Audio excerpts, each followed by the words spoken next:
बघा एवढं उशीर थांबावं लागेल. स्टाफ वगैरे लवकर नाही आले कधी कधी तर, काय का नाही.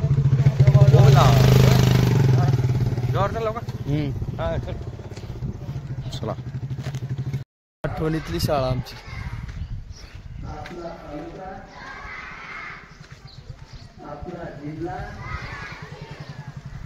या शाळेत हाय का विजिट. साहेब लोक येऊन विचारलं ते सगळे मुलं बघ किती एकदम व्यवस्थित सांगाले.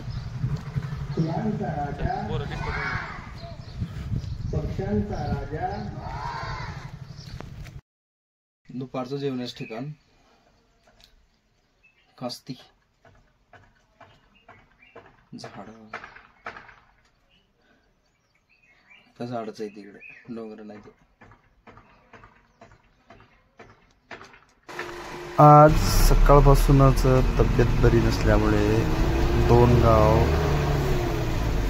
सकाळपासून दुपारपर्यंत दोन्ही गाव कव्हर करून थोडंसं लवकरच आलो आणि हॉस्पिटलमध्ये ट्रीटमेंट वगैरे घेतली आणि गोळ्या वगैरे औषध वगैरे घेऊन आलो वापस घरला. आमच्या पाण्याची पातळी हळूहळू खालावली आहे बघा.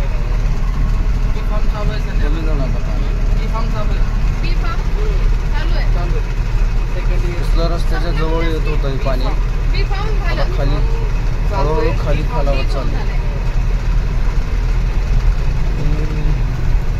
कारण उन्हाळा जवळ येत आहे ना.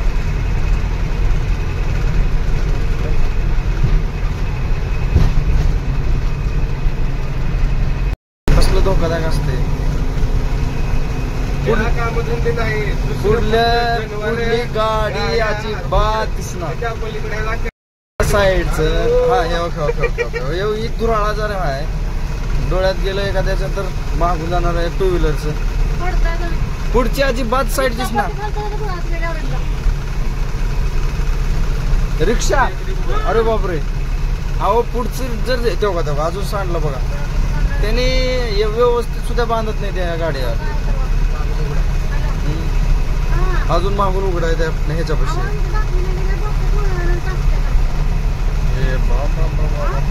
पुढची येणारी गाडी दिसणार. आता दिसली त्या ट्रॅक्टर तुला दिसते तर तू बाहेर मुंडकं काढून बघायलास. चक गाड्या खाली घालावं लागते ह्या गाडीमुळं. काय का लय अवघड आहे.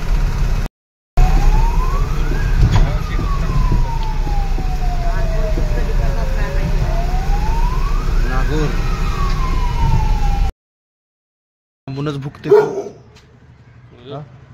हे असली लांबूनच भुकणार, अजिबात खाली येणार नाही. जवळ गेल्यावर ह्यांच्या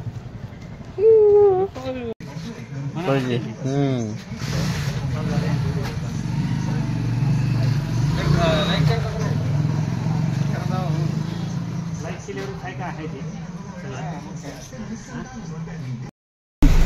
लोकमंगल माऊली साखर कारखाना लोहारा. हा कारखाना स्वतःहून वीज निर्मिती करतो, स्वतःहून. आणि बाहेर गावांना पण येतो म्हणायचं.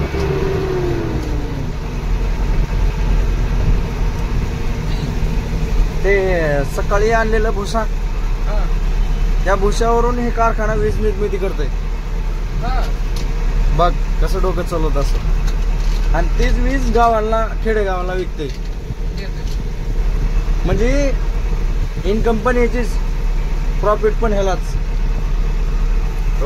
बापरे, ही या गाडीला अजून काढले नाही, चाक तुटले डायरेक्ट. काय भयानक ऍक्सिडेंट झालेलं आहे.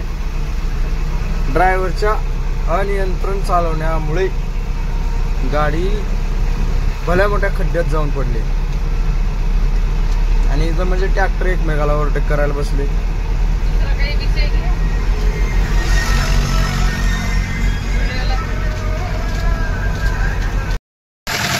तसं रस्त्याला काय आम्हाला वेळ द्या. गाडी रस्त्याच्या कडेला बघून पस्काला सगळं रस्ते.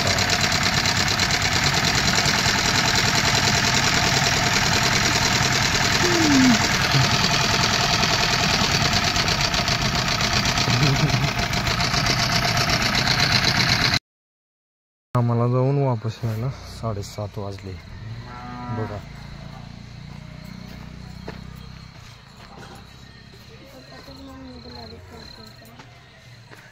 भावाच्या घराचं बांधकाम चालू असल्यामुळे वाळू